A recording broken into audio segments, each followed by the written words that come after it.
All right, welcome to WeatherGod's Wisdom on probably one of the most active days in the Atlantic this season. We have major Hurricane Umberto now, Tropical Depression 10, which will likely be upgraded to Tropical Storm Jerry in a few minutes, and we have Tropical Depression Imelda here now sitting over Houston, and another couple tropical waves, one right here and one right in here, but our main focus today will be Tropical Storm Imelda, or Tropical Depression now, Imelda, and this has really just been a remarkable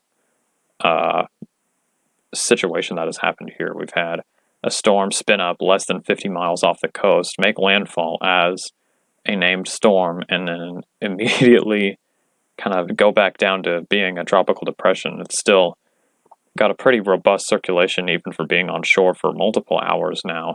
If you look at the radar imagery, you can see the mid-level center and low-level center have stacked, and you have a kind of more broad circulation now over southwest Houston. And if you look at the rain that has already fallen in Houston today, you can see in the southern portions of Houston, you can really see high rain totals. You have even almost 6.5 inches of rain right here in near the Brazos River.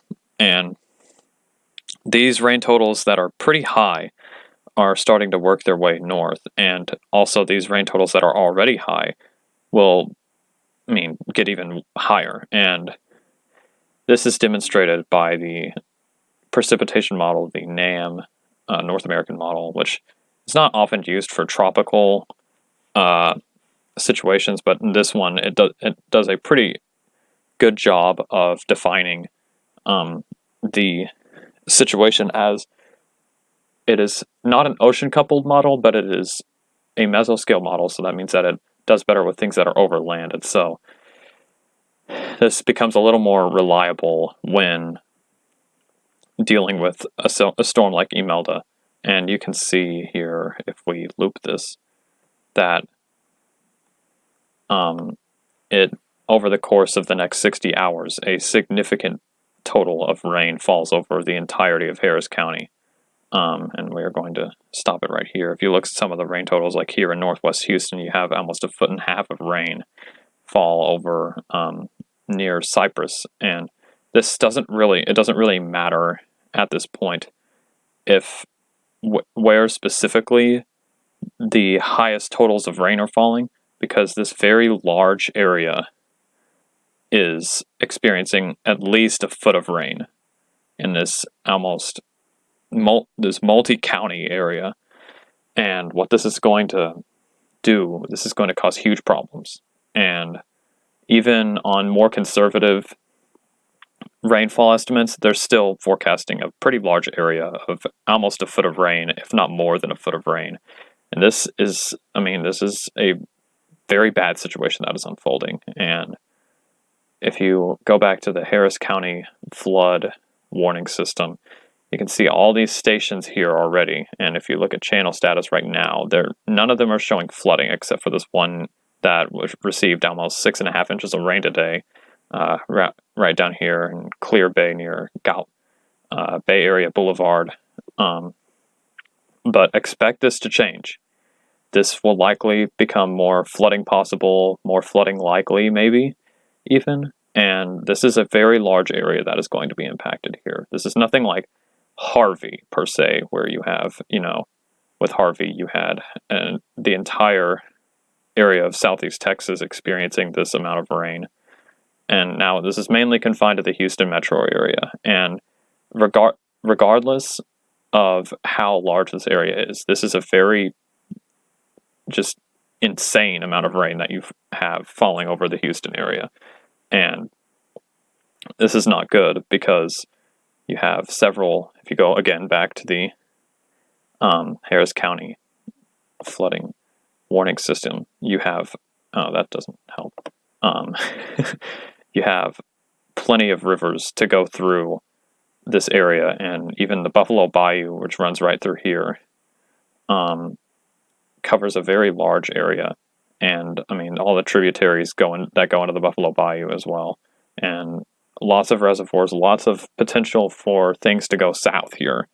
And so for folks in the Houston area and even north of Houston, near the Woodlands and in Montgomery County, like in Conroe and Woodbranch and Cleveland and even stretching over into Liberty, take this extremely seriously. This happened a couple of years ago in this area, and you don't want to have a repeat of, very just kind of lazy, being laid back, and you don't want this to happen again.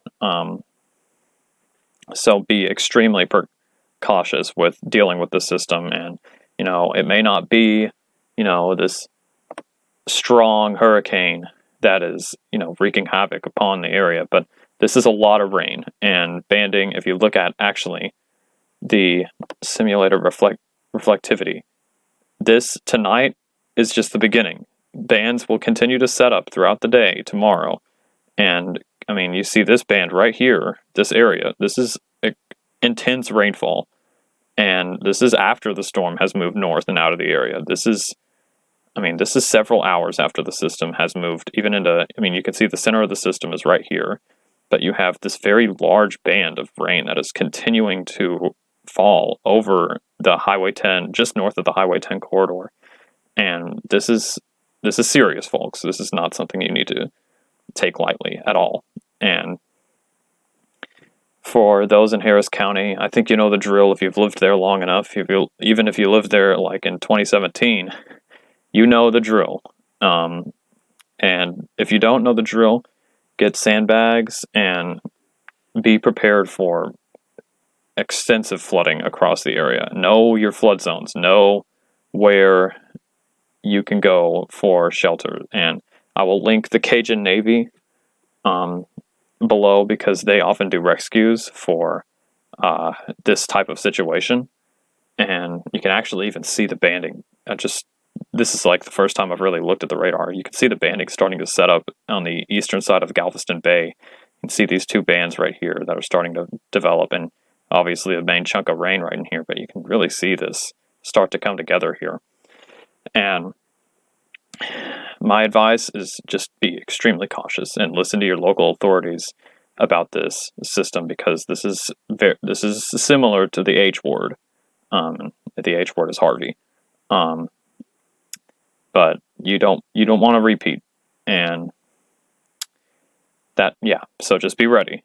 And that's all I have to say about Imelda for now. Let's get on to the rest of the tropics in here.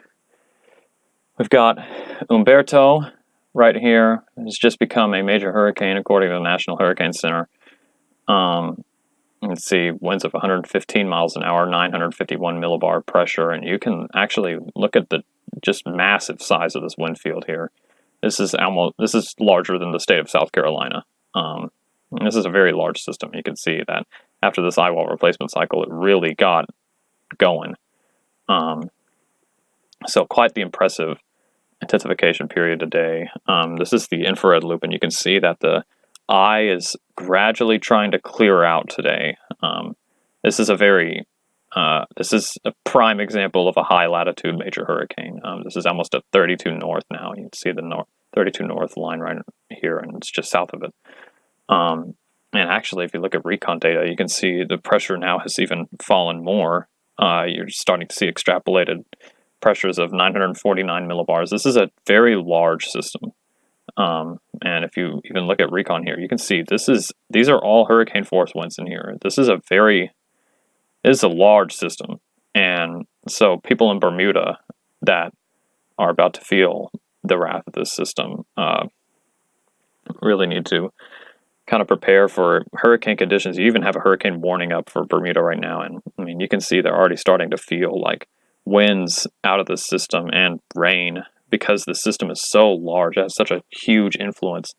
And if you look at the overall Atlantic, you can see this influence is for almost 1,000 plus miles. And you can kind of see how this system is going to move. And you can even see it on the National Hurricane Center advisory here. You have it kind of turned to the north here because of a blocking high that if you again look back at the national or the Atlantic wide, you can see that's starting to come in over here in the northeast, and will kind of push it a little bit to the north as it becomes extratropical. But this is a massive storm, and this is not something that, if you're on Bermuda, you've been through this before with Igor and Fabian and Gonzalo. There's plenty of storms that you've gone through just because of where you're situated. But this storm is also not a joke, and I would be prepared, get preparations done as soon as possible for the system. Even though it will be passing relatively to the north, I mean, you're only talking like about 100 miles, and this hurricane wind field is giant, as a very large system. And so that's what's happening right now with Umberto. And you can see, if you look at the GFS model, that it kind of loops around because of a developing upper level low, and then it gets kicked out, and develops this high. And so that's Umberto. And he has pretty significant track implications on another system that developed today. Tropical Storm 10 is probably Tropical Storm Jerry by now. You can see, though, this is a very robust system now. We're waiting to see another microwave pass on the system. But today, just in the past few hours, this system has really, exploded with convection. I don't think I've seen cloud tops this high in the Eastern Atlantic ever, I don't think, before entering the Caribbean. And I'm sure some of the more weather history junkies can prove me wrong on this, but this system has really come together today and is really doing a fantastic job of, consolidating and everything. And we'll see if this is structural. And it's done this remarkably in the face of all this mid-level dry air that is to its north, and it must not be being sheared from the north. And you can kind of see that it's mainly easterly shear that's being impinged upon the system. You can see some of the cloud tops over here that are kind of being put down a little bit. It's not as much as it was earlier, and you can see that the results of that are clear, as the system is now a very large ball of convection, and this could be a harbinger of some significant intensification that's about to happen. And it's unfortunate because this storm is, if you look at the EPS ensemble sweep, that's recon data.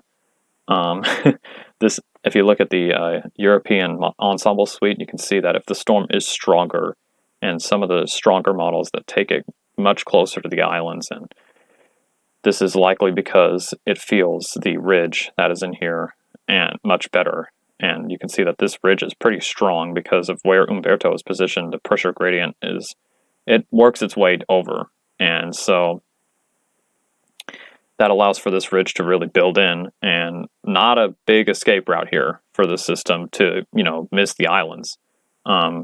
It's less certain right here because of where Umberto is positioned by day 4.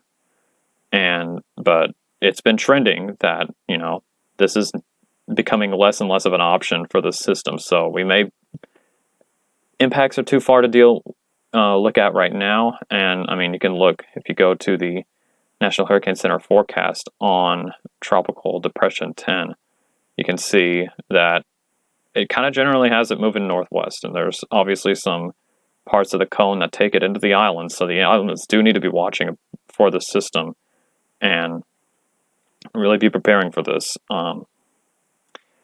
This is not a joke anymore. This storm is very serious, and could be undergoing rapid intensification. We need microwave imagery to kind of prove that right now, if the structure is a part of this kind of just massive convective burst that we're seeing here.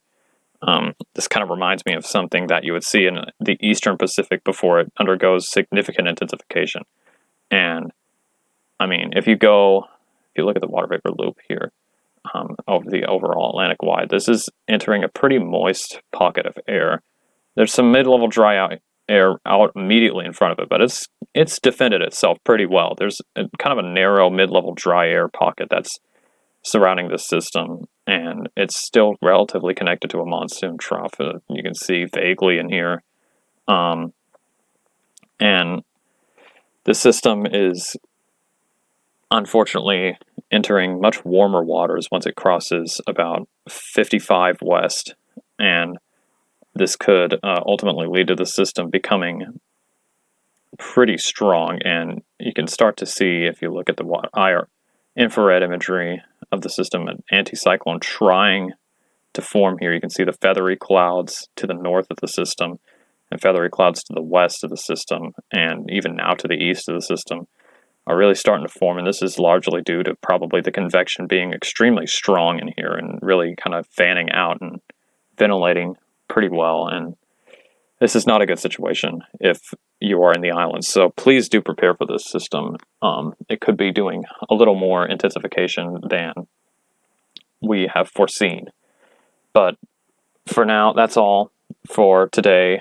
All credit goes to Levi Cowan at Tropical Tidbits. Do remember that I am not a meteorologist, and these are my opinions, and that you should always refer to local authorities and the National Hurricane Center for the latest on Tropical Depression 10, Tropical Depression Imelda, and definitely not Tropical Storm, Hurricane Umberto, as we kind of continue through this. That's all for today. Thanks for watching.